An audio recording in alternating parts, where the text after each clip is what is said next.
Hey everybody, I'm Angie Goff, and this is the Oh My Goff Show. For nearly 2 decades, I've covered big stories and big names, whether it was reporting from the royal wedding, the Super Bowl, or sitting down with the First Lady.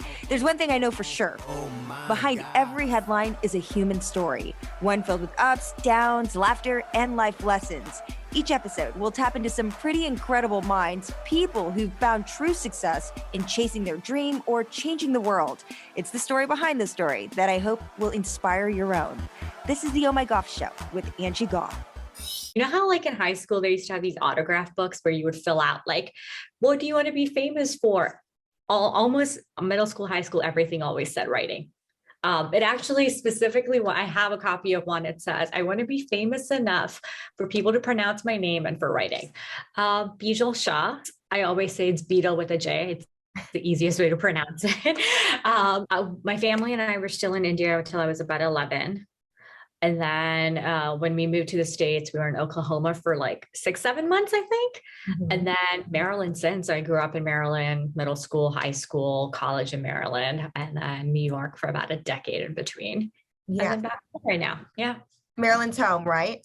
Maryland's definitely home. Yeah. I'm a marketer. I've been in marketing for now 12 years, mostly focused on startups and mostly focused on content writing. So I felt like this book that's where it all started.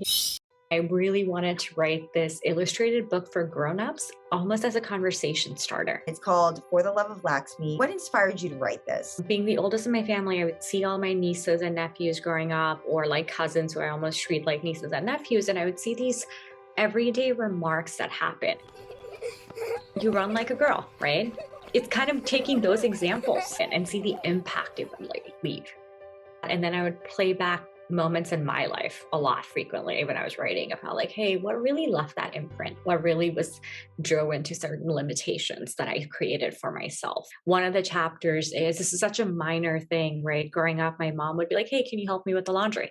Very simple, like, right, just house chores. But I noticed my brother wouldn't, and it had nothing to do with like anything except my mom thought it would be uncomfortable for him to fold bras.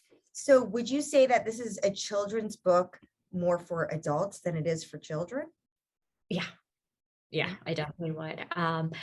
My thought was I wanted adults to place themselves in that moment. It helps your children open up to you. It helps your children ask you questions they've been wondering. I already had an open dialogue, a very open, transparent conversation with my mom and my grandparents. And this actually opened up a lot more, right? Where my grandmother talked about a moment that's happened to her. God, that like a long time ago, right? When she was 14, that really stuck to her.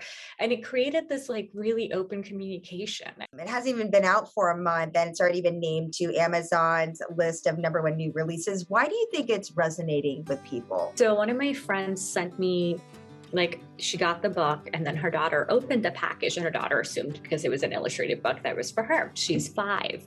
My friend was asked her whose book it is, like in hope that they would say like, oh, it's Bijal's.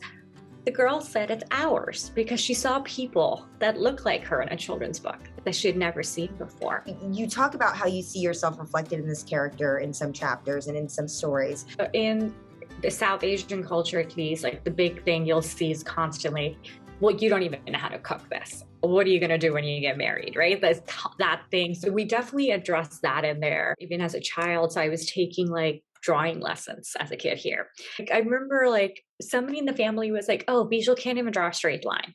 And while it was silly, it was like a comment that doesn't really stick. It did though for a while. So like that's been my narrative till today, where I'm like, hey, I've never been able to draw.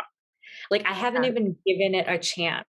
To me, my point with the book was to address these smaller things. It's we're teaching people to box themselves in. My son, I have 2 daughters. He's in the middle, and they were painting their nails, and he wanted to paint his nails, and so we painted him orange, and that's how he wore to school. And kids asked him and made fun of him, and it's like, where do they get those thoughts to where it's weird, to them that somebody else has painted their nails? He was 7. So even at that young age, right, in elementary school. And then it was up to me to say, look, tell him it's cool. Like, it is cool. You can choose any color you want. And he embraced it and loved it, kept it on until it chipped off, and instead of running home and asking to take it off. So I feel like it's girls and boys, right?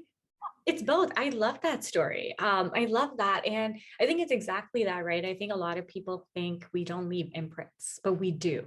Kids notice a lot of things. A lot of times when we talk about gender and sexism, and we think that it's a cultural thing, but when you really get down and look at it, we're more similar than we are different. Lakshmi is a blended character of so many young women. I think a lot of people think we don't leave imprints, but we do. A lot of us feel guilty when we realize that we are reinforcing a thought or a stereotype. I think we're getting to a place where everyone's constantly afraid of what they're saying, if they're doing the right thing. And we all have to remember, like, it was a different time when my grandmother was raising kids, and it was a very different time for my mom when she was raising them. So like, they're also growing with us. And I think having that forgiveness and having that sense of let's really work together on this is so important. So with this, what is your hope? I want to write 2 more parts. I want to cover Lakshmi in her college years to see how these comments really impacted her. And then her 30s when she really starts to own her identity. Trilogy. Exactly. Yeah. But I also really am hoping people submit their own stories, these relatable conversations. I want to turn it into a 10-minute animated series of these everyday moments. I want people to be able to say, like, I remember this moment with my grandmother that really, really left that mark. I think the biggest thing we can do for healing is share these stories.